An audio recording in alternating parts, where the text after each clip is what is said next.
너무나 귀한 날입니다. 그렇죠? 네, 이 가정의 달을 맞이해서 날을 맞이해서 이렇게요. 네, 아이들이 유아 세례 받음이 너무나 감사합니다. 저희 교회는 축복입니다. 그렇죠? 네, 이제 저를 봐주셔도 돼요. 네, 유아 세례가 축복입니다. 그리고 또 하나 저희 교회 축복 말씀드릴까요? 올해 안에 태어날 아이가 5아이가 있습니다. 저희 교회 안에. 네, 올해 안에. 이 또한 축복입니다. 그렇죠? 네, 저희 교회를 하나님이 너무나 사랑하시고요. 네, 그리고 제가 분명히 선포했습니다. 이 4명의 아이 본 생명의 길교회 유아세례교인입니다. 네, 얼마나 감사한지요. 네, 교회가 아이들로 차고 넘치게 되기를, 다음 세대를 예비하는 교회가 되기를 주님의 이름으로 선포합니다. 네, 특별히 가정의 달을 맞이하여 예배 후에 우리 70세 이상 되시는 우리 어버이들을 축복하는 시간을 갖도록 하겠습니다. 네, 왜 웃으세요? 네, 70세 이상의 어버이들, 네, 어르신들, 네, 축복해야 하는 그러한 시간을 갖도록 하겠습니다. 자, 오늘 주님이 주신 말씀 앞에 먼저 기도함으로 나아갑니다. 하나님 감사합니다. 생명의 길교회 마음껏 축복하여 주시옵시고 주님의 교회로 예배되게 하옵소서. 오늘 특별히 예비하신 주님의 말씀 듣게 하옵소서. 들은 대로 살아내는 지혜와 용기를 허락하여 주시옵소서. 예수님의 이름으로 기도합니다.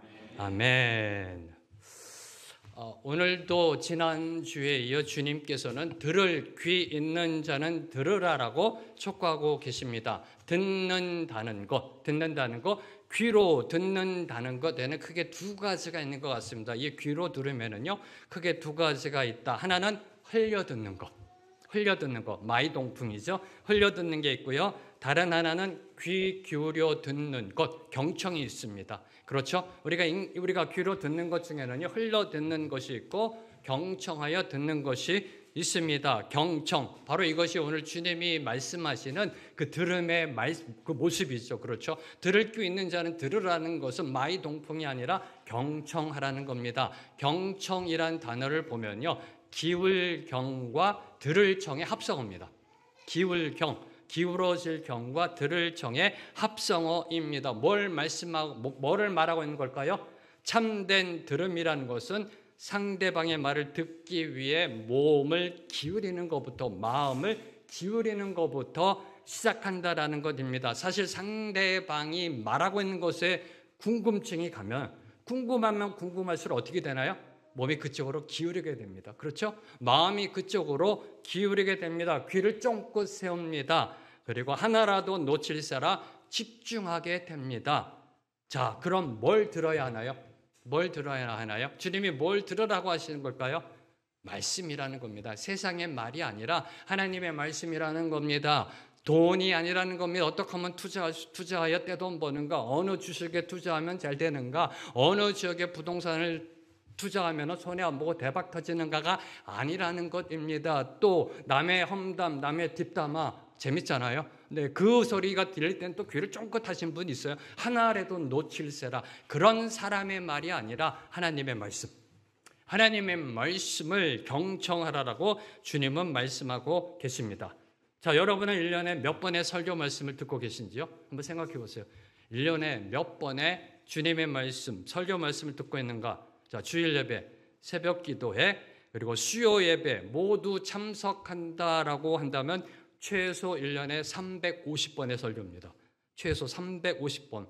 그리고 여러분이 또 유튜브를 통해 다른 목사님의 설교 듣고 최소 1년에 400번 이상의 설교를 듣습니다. 10년이면 4,000번입니다. 하루에 한 번 이상의 하나님의 말씀을 여러분은 듣고 있습니다. 주일 예배, 새벽 기도회, 수요 예배, 그리고 유튜브를 통해서 듣는 예배 등등등 최소한 하루에 한 번 이상은 주님의 말씀을 듣고 있습니다. 자, 그렇다면 여러분의 삶에 어떤 변화가 일어났는지요? 이 질문을 던져야 됩니다. 그토록 많이 들었다면 어떤 삶의 변화가 일어났는지요? 왜요? 하나님의 말씀은 살아 움직이는 생명의 능력이니까. 하나님의 말씀은 세상 말이 아니라니까요. 인문학 강의가 아니라니까요. 네, 하나님의 말씀은 살아 움직이는 우리의 영혼과 골수를 쪼개 삶의 변화를 일으키는 하나님의 능력이라니까요. 네, 이 말씀을 하루에 한 번 이상 듣잖아요. 하루에 한 번 이상 듣습니다. 말씀을 듣지 못하니까 그리도 오래 믿었는데 삶의 변화가 없는 것은 아닐런지요. 우리의 삶에 복음의 능력이 없는 것은 아닐런지요. 듣는다는 것, 듣는다라는 것은 청각적 작용만을 의미하는 게 아닙니다. 청각적 들음만을 의미하는 것이 아니라 성경에서 말하는 주님의 말씀은 이 듣는다는 건 삶으로 듣는 것, 삶으로 듣는 것, 즉 말씀의 순종이라는 것입니다. 지난주 말씀에 의거하여 말씀드리면 이겁니다. 착하고 좋은 마음으로 말씀을 듣고 지켜 인내로 결실하는 것, 이게 경청입니다. 착하고 좋은 마음으로 말씀을 듣고 지켜 인내로 결실하는 것이 경청입니다.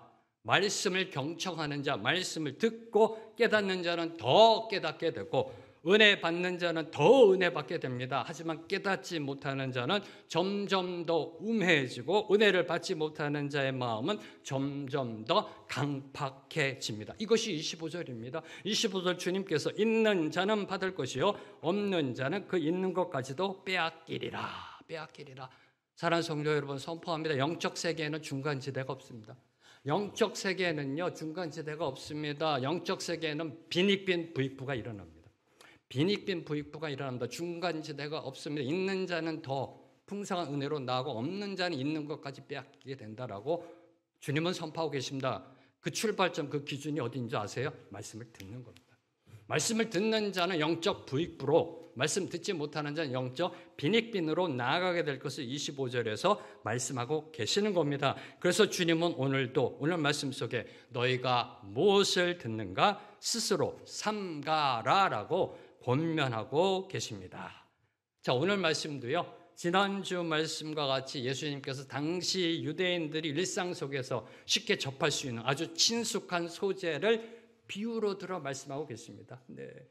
사람들이 모르는 게 아니라 사람들이 살아가는 데 있어서 친숙한 소재들, 많이 본 것들, 아는 것들을 비유로 들어 설명하고 계십니다. 오늘 말씀 속에서는 크게 세 가지 비유가 있습니다. 등불 비유, 그리고 씨가 자라나는 비유, 자라나는 씨의 비유, 그리고 겨자씨, 겨자씨의 비유를 주님께서 말씀하고 계십니다. 자, 먼저 등불 비유, 21절, 22절 말씀, 두 구절 말씀 함께 읽습니다. 시작. 또 그들에게 이르시되 사람의 등불을 가져오는 것은 말 아래나 평상 아래에 두려 함이냐 등경 위에 두려 함이 아니냐.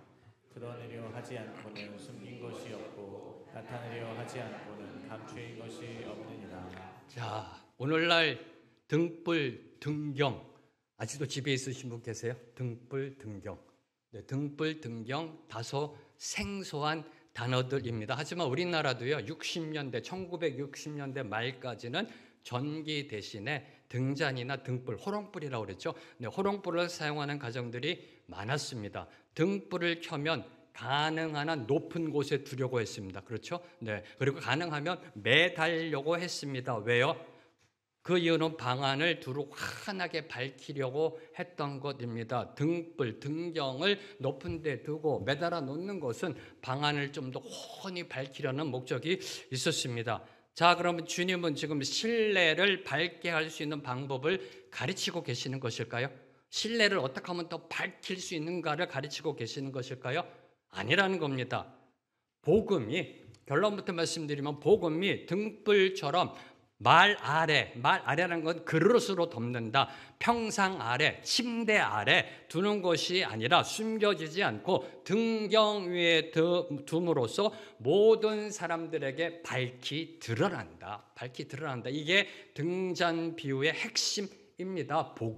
복음이라는 것, 지금까지 창세전에 비밀로 감춰져 있던 그 복음의 비밀이 이제 드디어 밝히 드러나고 있다라는 이 하나님 나라의 진리를 선포하고 계시는 것이 바로 이 등불 비유라는 것입니다. 이를 암시하는 것이 22절입니다. 22절 보면 드러내려 하지 않고는 숨긴 것이 없고 나타내려 하지 않고는 감추인 것이 없느니라. 이제 감추어졌던 것이 나타나게 되었다라는 것입니다. 그 하나님 나라의 비밀이 이제 드디어 온 세상에 밝히 선포되고 있다라는 것입니다. 자, 주님께서 오심으로 밝히 드러나게 된 이 복음이라는 것은 죄악의 어둠으로 짓눌린 이 세상을 밝히는 빛이었던 것입니다. 빛이었던 것입니다. 자, 어둠을 내어 쫓는 것은 오직 빛뿐입니다. 빛, 라이트. 네. 오직 빛 외에는요, 빛 외에는 그 어떤 것으로도 어두움을 물리칠 수가 없습니다. 어두움을 물러가게 할 수가 없습니다. 그렇죠? 오직 빛만이 어두움을 물러가게 할 수 있습니다. 자, 이 진리 앞에서 던지는 질문. 그럼 오늘날 이 세상은 왜 이리도 어두운가라는 질문입니다. 그렇죠? 특별히 지금 작금의 대한민국의 현실 참으로 어둡습니다. 네, 참으로 어둡습니다. 혼란과 무질서에 어디로 나아가는지 방향도 잃어버린 이 나라가 되었습니다. 어둠 가운데서 방황하고 있는 이 시대입니다. 왜 이리도 어두운가? 주님이 오신 지 벌써 2000년이나 지났습니다. 그렇잖아요? 벌써 2000년이나 지났습니다. 복음은 빛입니다. 주님이 말씀하셨습니다. 나는 생명의 빛이다. 복음은 빛입니다. 근데 벌써 2000년이나 지났는데도 아직도 세상은 죄악의 어둠 가운데 있습니다. 이에 대한 여러분의 생각은 과연 무엇인지요? 네. 이 질문에 여러분 어떻게 대답하실런지요? 네. 복음은 빛입니다. 2000년 전에 주님이 땅에 오심으로 복음이 드러났습니다. 빛으로 이 세상에 오셨습니다. 근데 지금 2000년이 지났습니다. 근데 아직도 세상은 어두운 가운데 있습니다. 네. 이 현상을 여러분 어떻게 이해하셔야 되는지요? 네. 이에 대한 여러분의 답은 무엇인지요? 왜 아직도 어두운가? 네. 세상이 어둡다고 지적하기에 앞서 먼저 저와 여러분이 던질 질문이 있습니다. 빛은 어디에 있는가라는 질문입니다. 빛은 어디에 있는가라는 질문을 던져야 합니다. 왜요? 빛이 있으면 어두움은 저절로 사라지니까. 빛이 있으면 어두움은 자연히 물러가게 되어 있습니다. 그렇죠? 그러면 지금 빛은 어디에 있는가라는 질문을 던져야 된다는 겁니다. 세상은 왜 이리도 어두운가? 왜 이렇게 혼란이고 왜 이렇게 무질서고 방향을 잃어버리고 저 모양 저 꼴인가라고 한탄하며 지적하며 비판하며 정죄할 게 아니라 왜 빛은 어디에 있는가라는 질문을 던져야 된다는 겁니다. 어디에 있는가? 빛은 어디에 있는가? 네. 이에 주님은 이렇게 대답하십니다. 너희는 세상의 빛이라. 빛은 어디에 있는가? 주님 말씀하십니다. 네가 빛이다. 네. 내가 빛이라는 겁니다. 너희는 이 세상의 빛과 소금이다. 너희는 세상의 빛이다. 근데 우리가 세상의 빛인데 세상은 아직도 어둠 가운데 있습니다. 네. 네. 저와 여러분은 세상의 빛입니다. 주님께서 이렇게 말씀하지 않으셨어요. 너희는 세상의 빛이 될 것이다가 아니에요. Not to become. But to be, 존재론적으로 우리는 빛이다라고 말씀하셨어요. 우리는 빛이에요. 네. 근데 세상은 아직도 어둡습니다. 네. 세상은 아직도 어둡습니다. 바로 이 영적 아이러니, 이 아이러니잖아요. 우리는 빛인데 세상은 어두워요. 네. 근데 빛이 있으면 어둠은 물러가게 돼 있어요. 근데 세상은 어두워요. 이 아이러니, 이 영적 아이러니를 향해 사도 바울께서 오늘도 이렇게 촉구하고 계십니다. 에베소서 5장 8절 말씀. 에베소서 5장 8절 말씀 함께 읽습니다. 시작. 너희가 전에는 어둠이더니 이제는 주 안에서 빛이라. 빛의 자녀들처럼 행하라. 빛의 자녀들처럼 행하라. 현재 시제입니다. 어제도 오늘도 내일도. 빛의 자녀들처럼 행하라. 여기에 답이 있습니다. 행하라. 어떻게 들리세요? 이는 명령입니다. 명령. 행하라. 명령. 우리가 빛 가운데 거하게 하신 하나님의 명령입니다. 자녀들처럼 행하라. 우리 중에 스스로 빛이 된 자는 하나도 없습니다. 우리 모두는 주님의 은혜를 힘입어 빛의 자녀가 되었습니다.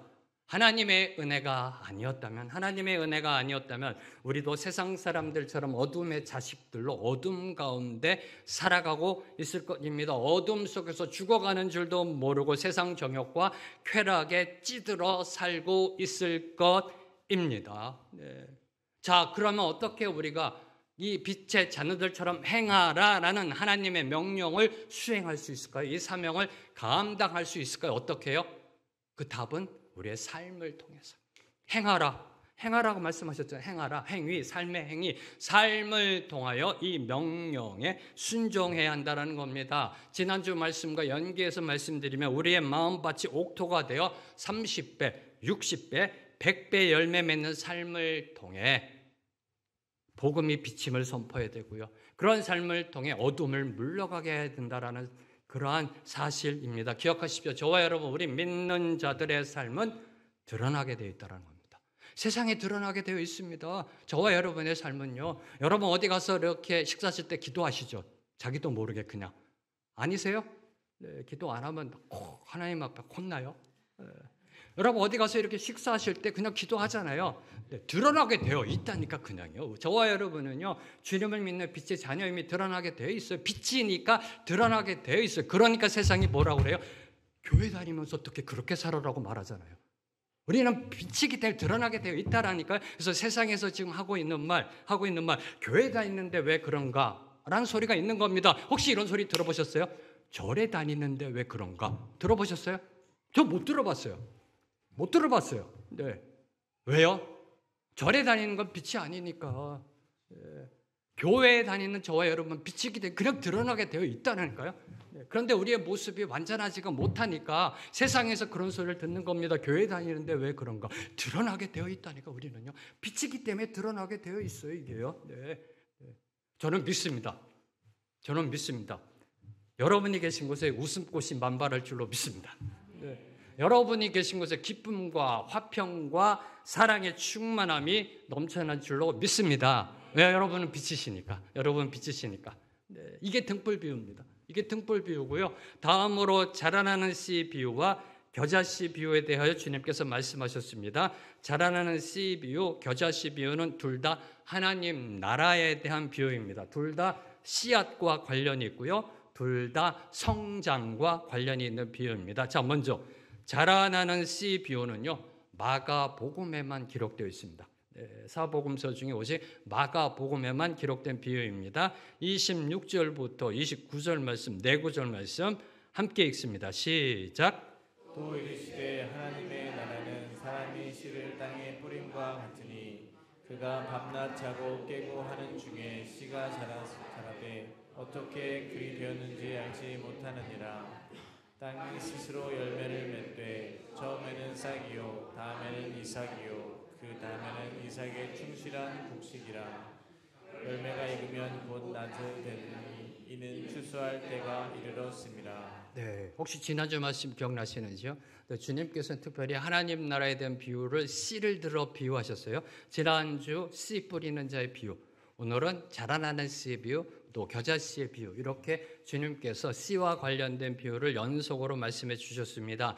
지난주 저희들이 은혜 받은 씨 뿌리는 자의 비유와 동일하게 하나님 나라에 대한 비유입니다. 하나님 나라에 대한 비유. 26절. 하나님의 나라는 사람이 씨를 땅에 뿌림과 같으니라고 이 비유가 시작되고 있습니다. 자, 여기서 사람은 복음을 전하는 사람, 복음을 전하는 사람, 네, 복음을 전파하는 성도들을 의미하고 있는 거고요. 씨는 복음의 말씀을 의미하고 있고 땅은 세상을 의미합니다. 네. 자, 그런데 27절 이하의 내용을 보게 되면은 지난주 살펴보았던 씨 뿌리는 자의 비유와 달리 강조점이 전혀 다른 방향으로 전개되고 있음을 알 수가 있습니다. 지난주 말씀 씨 뿌리는 자의 비유의 강조점은 복음을 수용하려 하는 사람들의 마음의 상태, 믿음의 상태에 따라 그 열매의 맺음이 달라질 수 있다는 것이었습니다. 자, 열매를 맺음에 있어서 문제가 무엇이다? 씨가 아니라 밭이 문제다. 밭이 문제다라는 강조점이 주어졌었습니다. 그런데 오늘 말씀 가운데는 이러한 밭의 중요성은 전혀 찾아볼 수가 없습니다.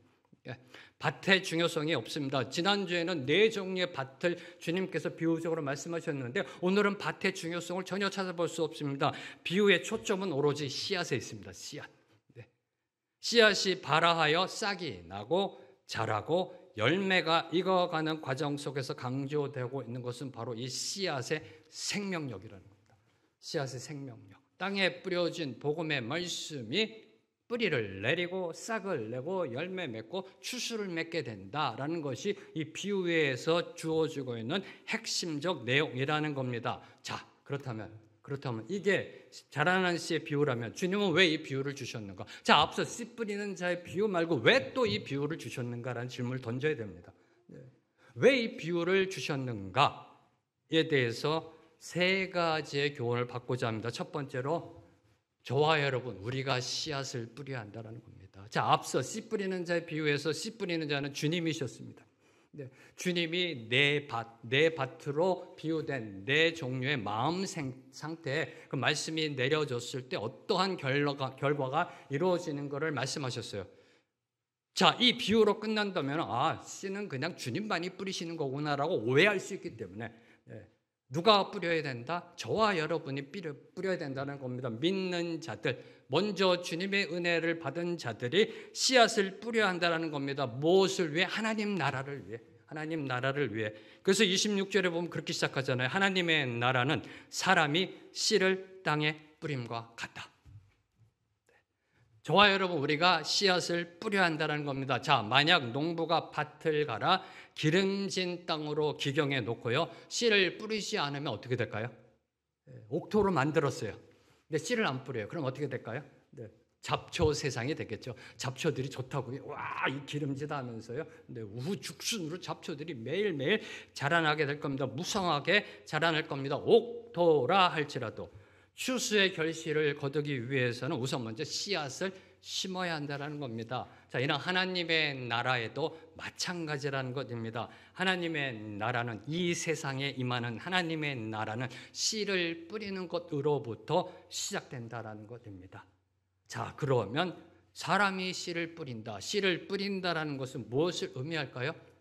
네, 지난주 말씀과 동일하게 씨를 뿌린다는 건 말씀을 전하는 것을 의미합니다. 말씀을 전하는 것, 복음을 전파하는 것, 전도하는 것을 의미합니다. 자, 오늘 저와 여러분, 우리가 이곳에서 예배드릴 수 있는 것, 이곳에서 예배드릴 수 있는 것, 그 누군가가 전에 말씀의 씨앗을 뿌렸기 때문입니다.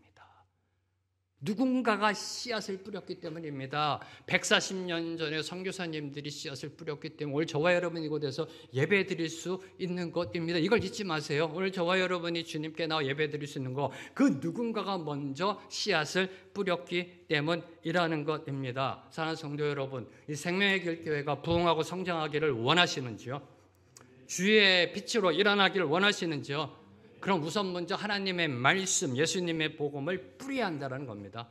복음을 전해야 한다는 겁니다. 복음의 능력을 겸비한 전도자들이 일어나야 한다는 것입니다. 노방전도, 관계전도, 버스킹 전도의 불길이 일어나야 한다는 겁니다. 그래서 주님이 저희 교회 전도 폭발이라는 축복을 주신 겁니다. 하나의 교회 프로그램이 아니고요. 하나의 교회 프로그램이 아니고 하용조 목사님께서 교회를 일으키실 때는 1:1이라는 전도의 그 도구를 주셨던 거예요. 1:1이라는. 근데 오늘 지금 생명의 길 교회 주신 축복은요, 전도 폭발이라는 겁니다. 하나의 교회 프로그램이 아니라니까 이거는요. 주님이 주신 축복이에요. 이 정말 100명도 안 되는 이 교회에 전도 폭발이 폭발적으로 일어나고 있잖아요. 이걸 어떻게 설명할 수 있어요? 이 정도 인원이면 한두 번 하고 끝납니다. 더 이상 진행될 수가 없어요, 이 프로그램은요. 근데 지금 계속해서 전도 폭발이 일어나고 하나님의 축복이라니까요. 말씀을 전하게 하시는, 말씀 앞에 능력으로 일어나게 하시는 하나님의 축복이라는 겁니다. 기억하십시오. 복음의 씨앗을 이 세상에 뿌리는 것은 그 어느 누구도 아닌 저와 여러분, 우리 믿는 자들의 몫이라는 겁니다. 이곳 베델을 가득 채워야 할 책임과 사명은 바로 우리에게 있다는 겁니다. 나에게 있다는 사실입니다. 자, 두 번째로 주시는 교훈은요, 하나님 나라의 성장은 하나님의 몫이다라는 겁니다. 이 자라나는 씨의 비유가 주는 교훈 두 번째, 하나님 나라의 성장은 하나님 나라의 몫이다라는 겁니다. 자, 사람이 씨를 땅에 뿌리면 그 씨를 자라나게 하시는 분은 하나님이시라는 겁니다. 그 씨를 자라나게 하시는 분은 하나님이시다. 자, 농부는 씨를 뿌리고 물을 줍니다. 그렇죠? 하지만 씨앗으로 싹이 나게 하거나 성장시킬 수는 없습니다.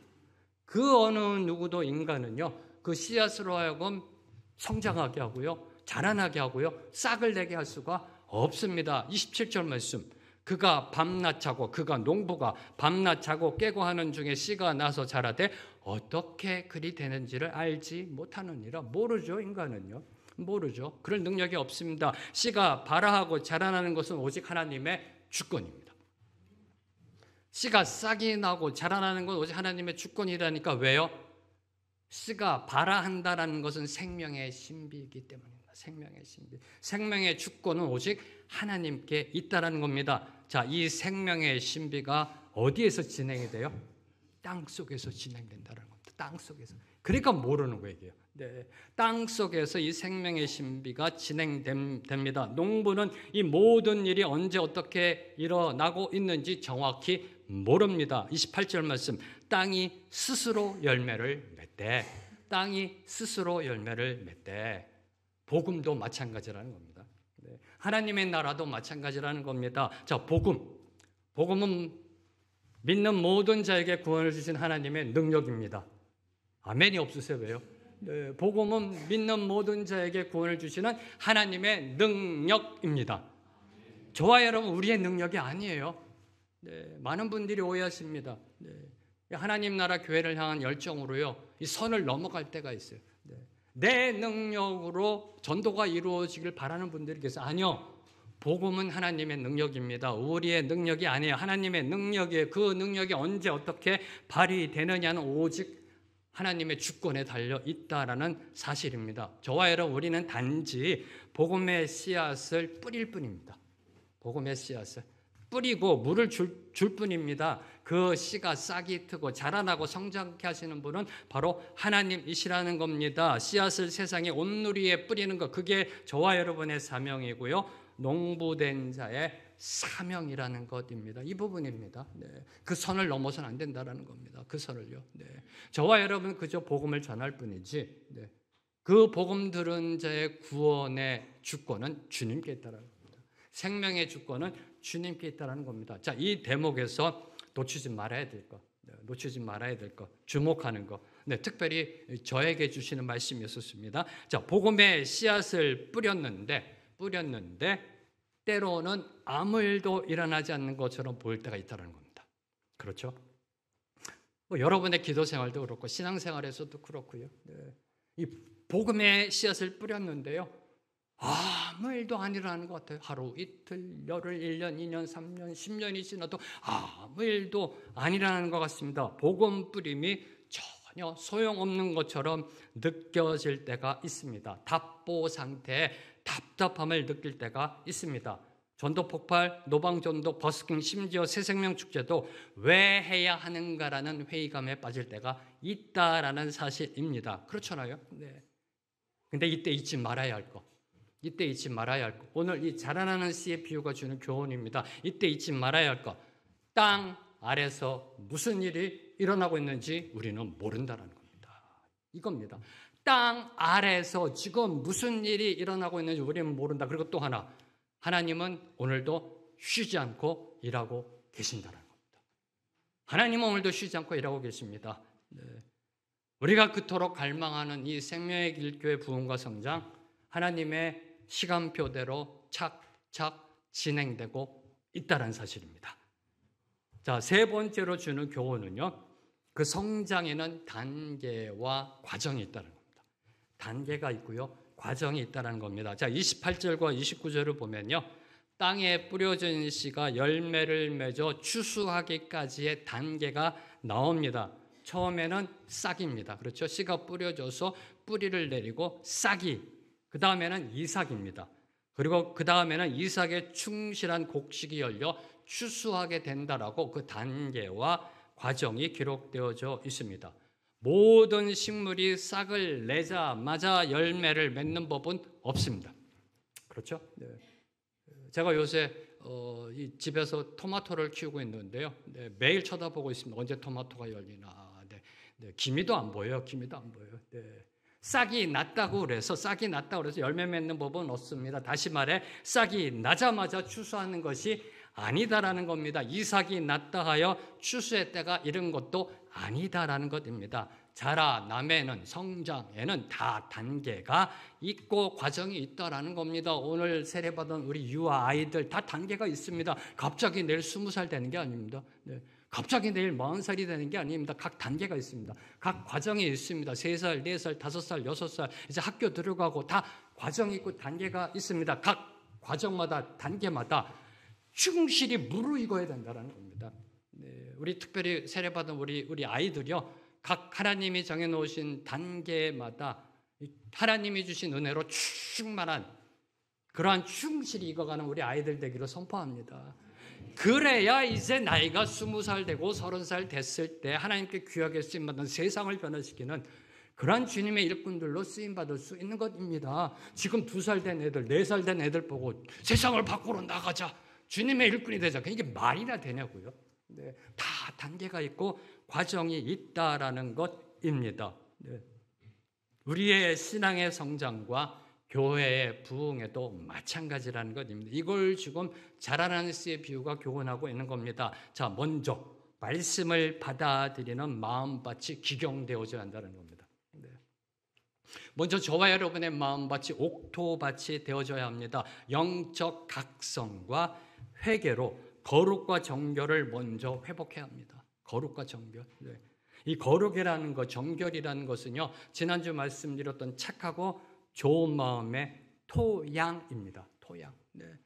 착하고 좋은 마음의 토양은요, 거룩입니다. 착하고 좋은 마음의 토양은요, 정결입니다. 이런 심령 가운데 말씀의 씨앗이 뿌려질 때 뿌리가 튼튼하게, 견고하게 내릴 수 있는 것입니다. 자, 말씀의 씨앗이 이제 내리게 되면은 계속해서 기도와 말씀이라는 영적 걸음을 줘야 됩니다. 이 단계가 있습니다. 영적 걸음을 계속해서 줘야 됩니다. 그래야 자라나죠. 네. 그래야 그 견실한 싹이 나고요. 네. 씨앗이 땅속에서 발아하고 이 기도와 말씀이란 영적 걸음을 계속해서 줄 때 그 뿌리가요, 싹을 내게 됩니다. 그리고 견실한 싹을 내고 그다음에 알찬 열매를 풍성히 맺을 수 있게 된다는 겁니다. 이런 단계가 있다는 겁니다. 이런 단계. 근데 이 과정 가운데 제일 중요한 것이 무엇인지 아시는지요? 이 단계 가운데, 이 과정 가운데, 네. 우리의 신앙의 성장, 교회의 성장, 이 과정을 제가 말씀드렸습니다. 이 과정 가운데 제일 중요한 것이 무엇인지 아시는지요? 네. 그것은 바로 하나님의 임재입니다. 하나님의 임재. 이 과정 가운데 제일 중요한 거, 절대적으로 필수적인 거, 하나님의 임재라는 겁니다. 하나님이 계셔야 싹이 나고 자랄 수 있잖아요. 하나님이 계셔야 부흥과 성장이 일어나게 되는 줄로 믿습니다. 이게 제일 중요합니다. 이 단계 과정마다 제일 중요한 거, 하나님이 계셔야 된다는 겁니다. 네. 하나님이 아니 계시면 네, 씨앗이 발아하지 않습니다. 싹이 나지 않습니다. 열매를 맺지 못한다는 겁니다. 자, 그럼 어떻게 하나님이 임재하시는 교회가 될 수 있을까라는 질문을 던져야죠. 네. 하나님이 임재하시는 교회로서 각 성장의 단계를 밟아가야 한다는 겁니다. 그러면 하나님이 임재하시는 교회, 어떻게 그런 교회가 될 수 있을까? 저는 이 답을 이렇게 선포합니다. 예배가 살아나면 된다. 네. 예배에 기름 부음이 넘쳐나면 된다는 겁니다. 예배가 거룩한 산제사로 드리는 영과 진리의 예배가 되면 됩니다. 온 성도가 목마른 사슴이 시냇물을 찾듯이 주님을 찾으면 됩니다. 네. 이 예배에 목숨 걸면 됩니다. 예배를 향한 간절함, 예배를 향한 이 갈급함의 충만함으로 하나님 앞에 나아가면 됩니다. 예배를 보는 것이 아니라 예배를 드리는 것, 나를 드리는 것, 그것도 거룩한 산제사로 드리는 것, 주님께 한번 목숨 걸고 나를 위해 죽으신 그분, 신이신 그분이 나 같은 거 위해 십자가에서 죽으셨는데 이제 내 차례다, 나도 주님께 목숨 건다는 이 올인의 심령으로 하나님을 찾는 것, 하나님 앞에 나오는 거, 이 드려지는 이 공예배가 일주일에 한 번 드리는 그런 또 다른 예배, 종교 형식적 습관적 예배가 아니라, 일요일이 됐으니까 그냥 가서 예배 드리는 그게 아니라 매 순간마다 주님의 예배를 갈망하는 그 갈급함, 그 간절함, 절박함, 이걸로 충만함으로 이곳 배대를 채우기만 하면 됩니다. 그러면 하나님께서 이곳 배대를 성령의 역사로 가득 채우실 줄로 믿습니다. 이게 우리 생명의교회 여러분의 신앙이 성장하는 단계에 있어서 제일 중요한 요소입니다. 다음으로 이제 마지막으로 주님께서 드신 비유는 겨자씨 비유입니다. 겨자씨 비유. 이 겨자씨 비유는요, 하나님 나라의 확장, 하나님 나라의 성장을 강조하는 비유입니다. 31절, 32절 말씀, 두 구절 말씀 함께 읽습니다. 시작.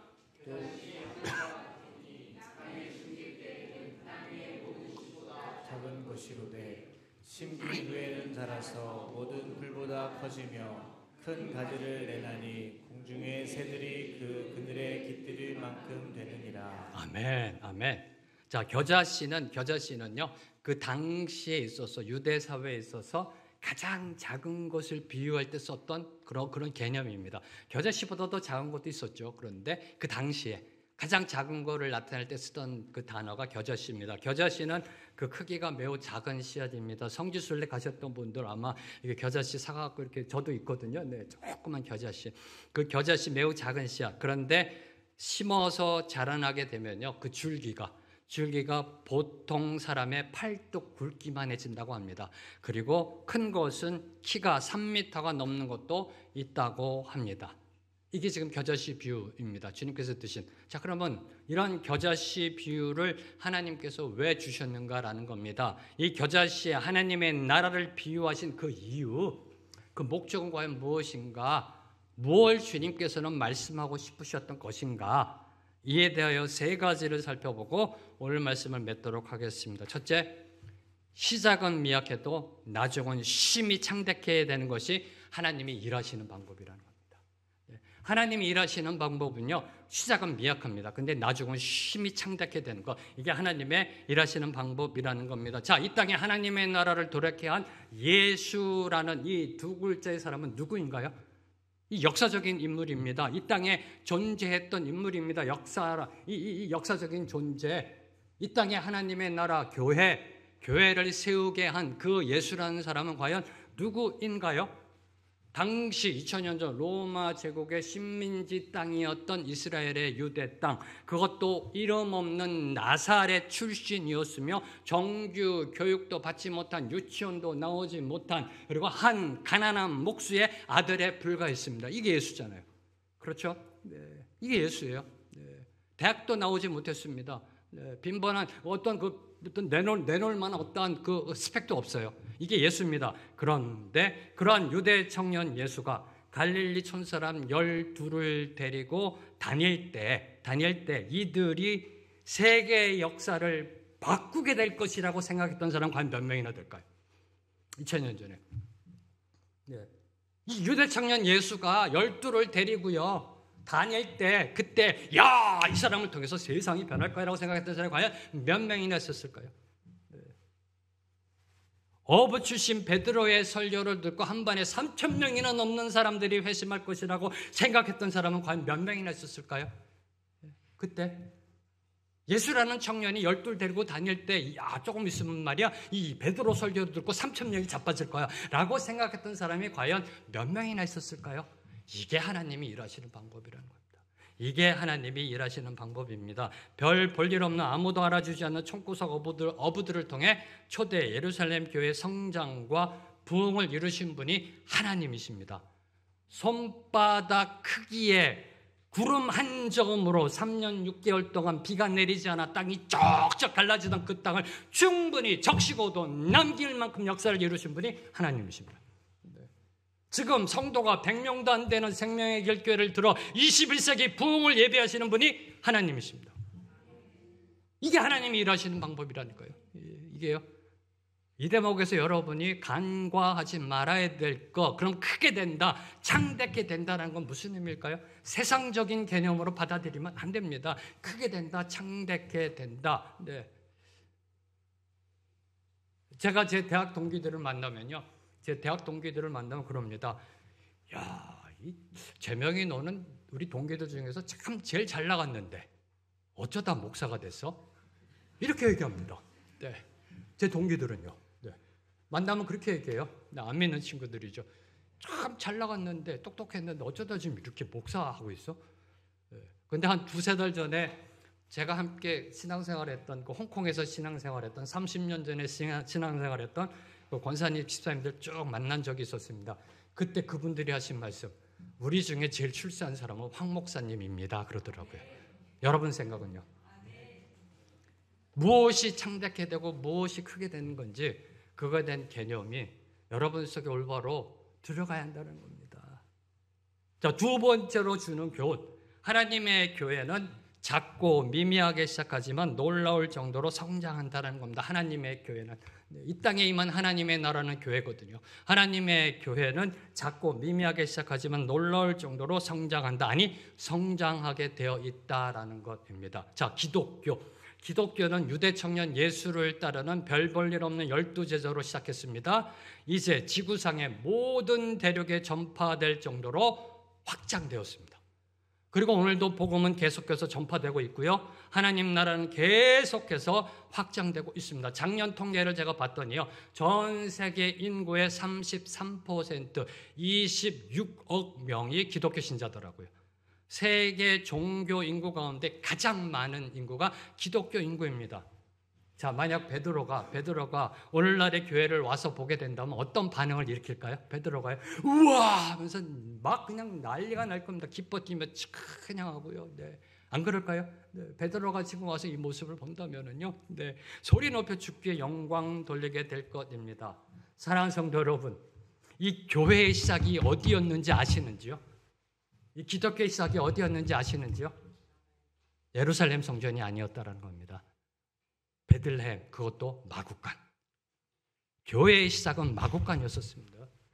기독교의 시작은 마구간이었다라는 겁니다. 하나님의 나라는 미약한 듯 시작하지만 겨자씨가 큰 나무가 되어 새들이 찾아 깃들이고 안식하듯이 성장하게 되어 있다라는 사실입니다. 이 세상에서 수고하고 무거운 짐진 모든 사람들에게 참 평안을 줄 수 있는 거대한 영적 나무가 되어 온 세상을 품는 것, 이것이 교회입니다.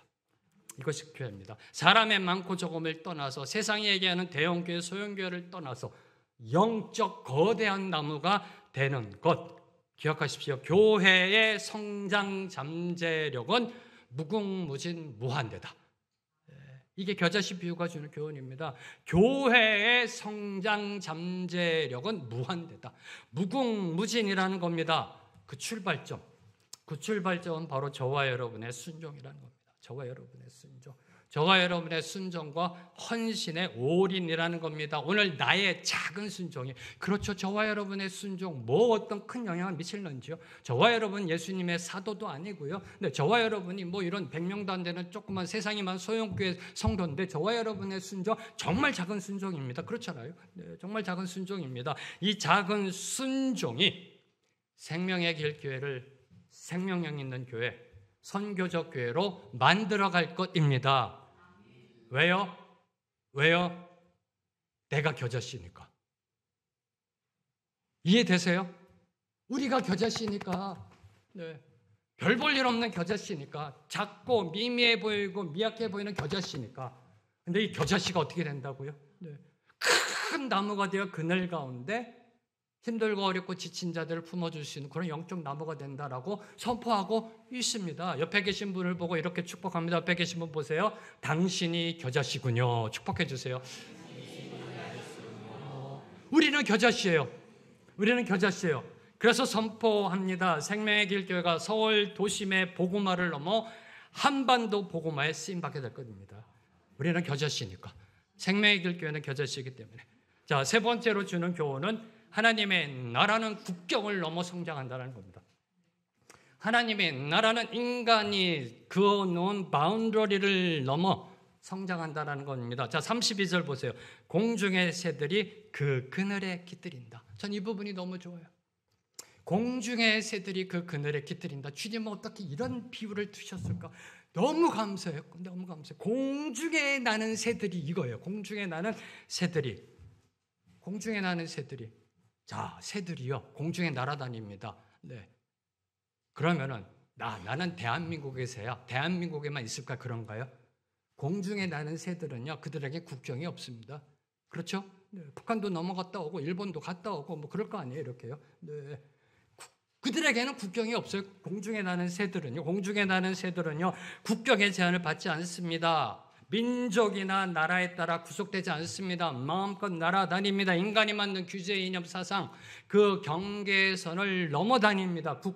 이 공중의 새들은요, 그 새들이 교회의 그늘에 깃들인다. 아무 차별 없이 그 어느 누구도 하나님의 나라로 들어올 수 있음을 선포한 것입니다. 당시 2000년 전에 이 주님의 선포는요, 전혀 새로운 차원의 혁신적인 쇼킹한 하나님 나라의 선포입니다.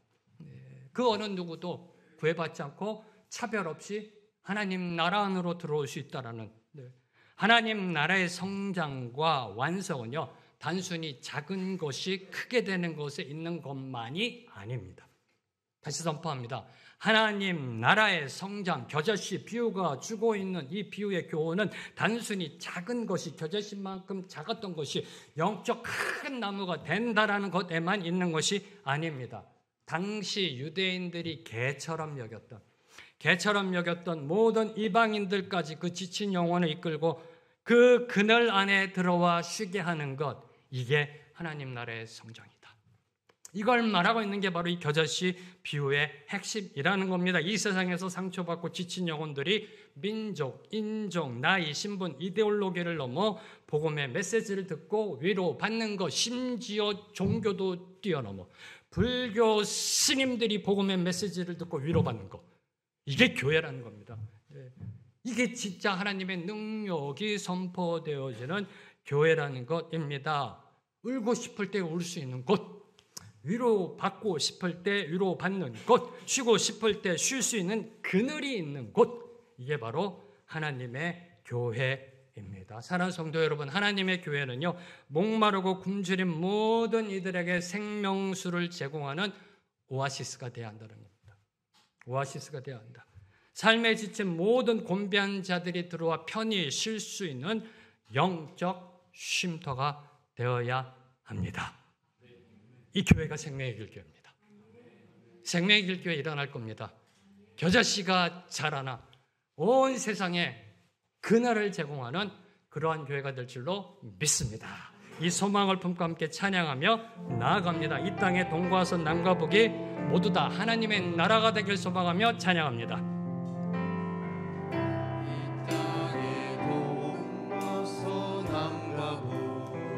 가득한 죄악 용서하소서. 죄악 용서하소서. 모든 우상들은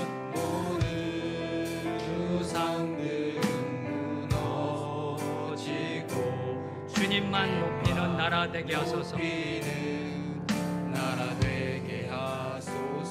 이 땅에 지친 모든 영혼, 주 예수 사랑 알게 하소서.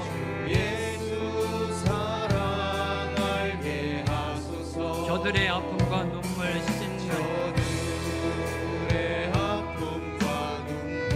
주님의 보혈 이 땅 치유하소서. 하늘나라에서 백두까지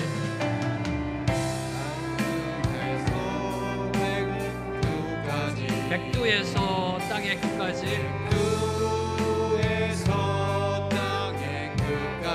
주님 오실 길을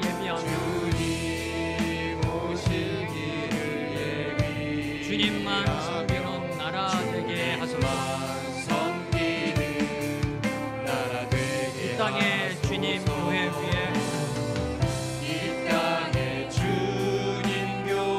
위에 하늘의 생기 부어 주소서.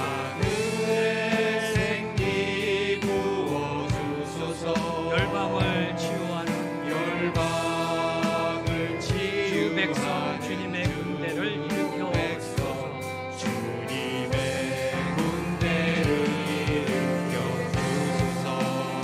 성령의 새바람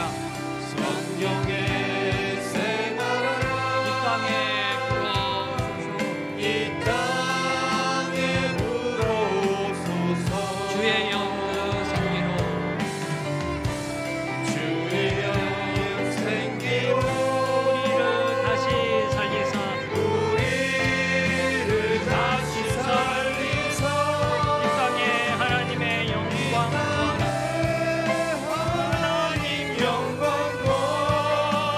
그런 나라가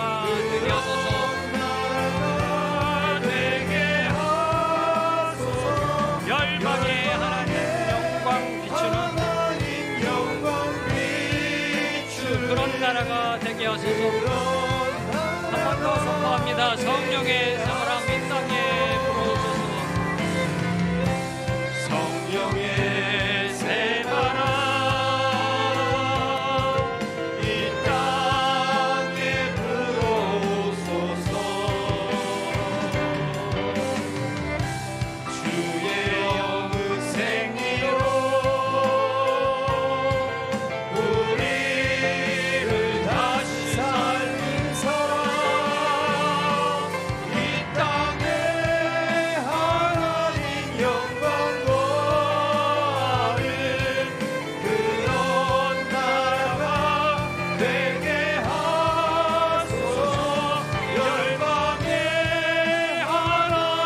영광 비추는 그런 나라가 되게 하소서. 이 땅에 하나님 영광 구하는 하나님 영광 구하는 그런 나라가 되게 하소서.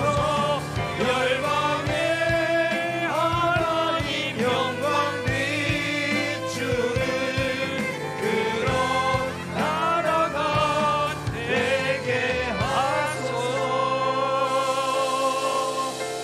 주님, 이 땅에 임하는 하나님의 나라를 사모합니다. 주님, 성령의 새바람 불어와 이 땅을 덮어 주시옵소서. 특별히 이 생명의 길교회를 주목하시고 들어 사용하여 주셔서 21세기 주님의 대부흥을 예비케 하여 주시옵소서. 주의 영 그 생기로 우리를 다시 살리시고 일으켜 세워 주시어서 하나님의 영광이 가득 찬, 하나님의 영광이 충만한 대한민국을 만드는데 쓰임받게 하여 주시옵소서. 예수님의 이름으로 기도합니다. 아멘. 아멘. 다 함께 일어나셔서 주님 앞에 봉헌하시겠습니다.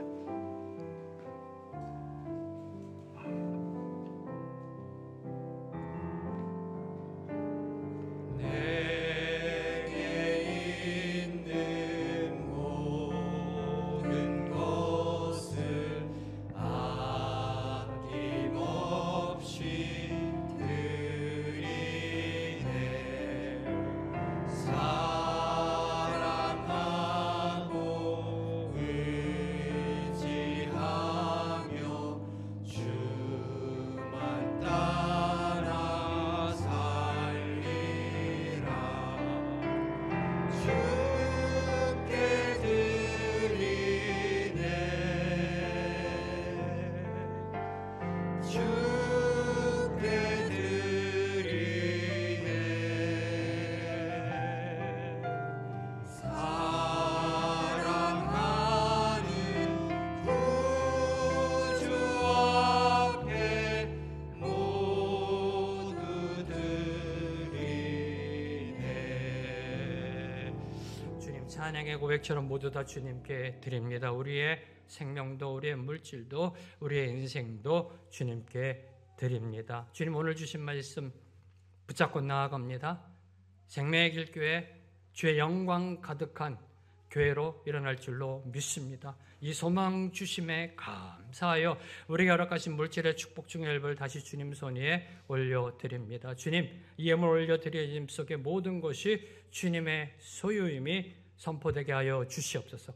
이 예물이 사용되어지는 곳에 오직 주님의 영광만이 드러나게 하여 주시옵소서.